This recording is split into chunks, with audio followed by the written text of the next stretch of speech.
Have you ever wondered how people like Alex Hormozi, Russell Brunson, and Elon Musk accomplish 10 times more than you in a fraction of the time? How is it that some people are so much more productive? Well, in the SEAL teams, I learned 3 secrets to getting more done that I've used to build my business, YouTube channel, and even getting better at Brazilian Jiu-Jitsu. In this video, I will show you what the 3 things are and how using them will put you ahead of 99% of people. But first, you need to understand the one big mistake sabotaging your productivity. Someone told me once, if you want to find the most efficient way to do something, hire a lazy person to do it. There is some truth to this, but it is a little misleading. I mean, you can't just become lazy and get more done, although that would be nice. So you're telling me there's a chance? The problem happens when we value busyness. I think this stems back to school and being given a bunch of busy work. If we completed all our worksheets and got a gold star, we felt good.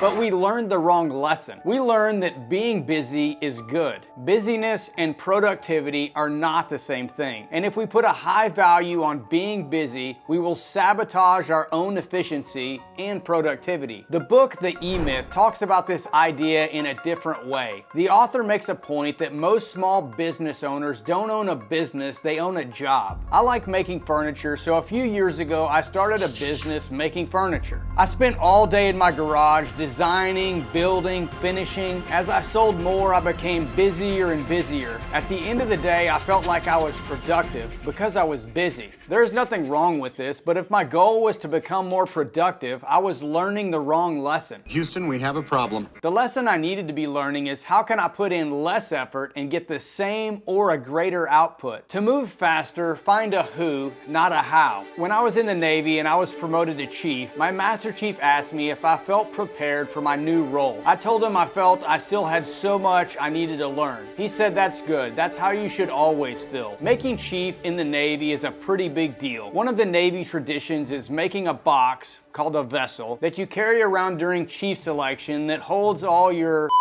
Sorry, I can't tell you what goes in it. Anyway, I volunteered to make everyone's boxes and I had a couple guys come over to help me. I didn't really think anything about it at the time. I had a wood shop in my garage and I could knock out all 100 boxes in about a weekend. I'm gonna go to Home Depot.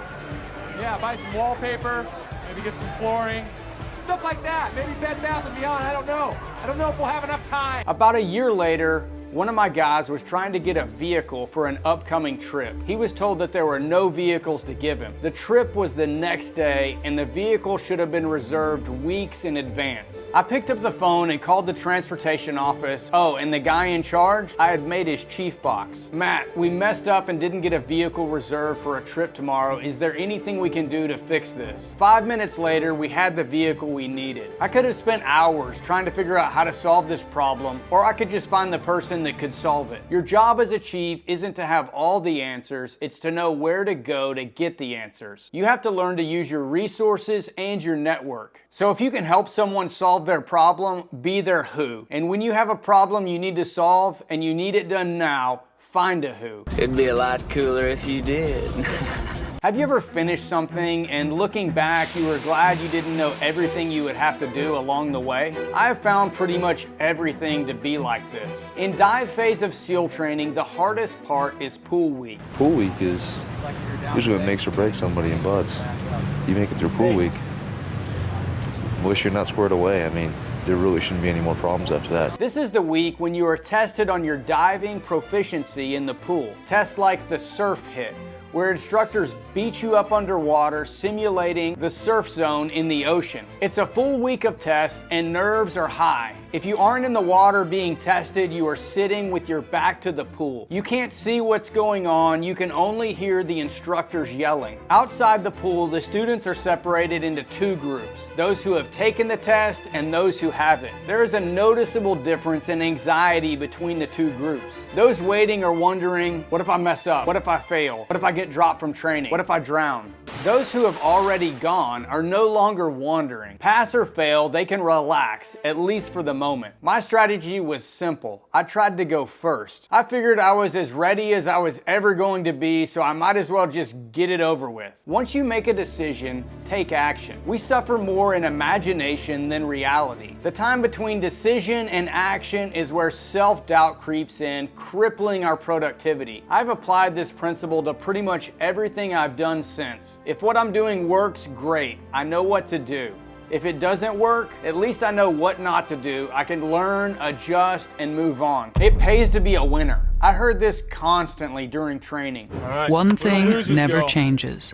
At Buds, winning is everything. If you won a race, you got to rest, while everyone else ran again. And when you raced again, your chances of winning had increased, and you would likely win again, earning even more rest. Even if you only won the race by a fraction of a second, you got all the reward.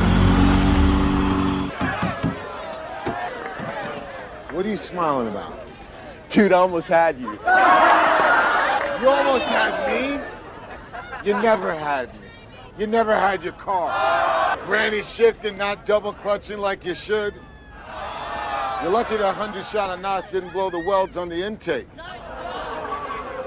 Almost had me. Now me and the mad scientist gotta rip apart the block, replace the piston rings you fried. Ask any racer, any real racer. It don't matter if you win by an inch or a mile. Winning's winning.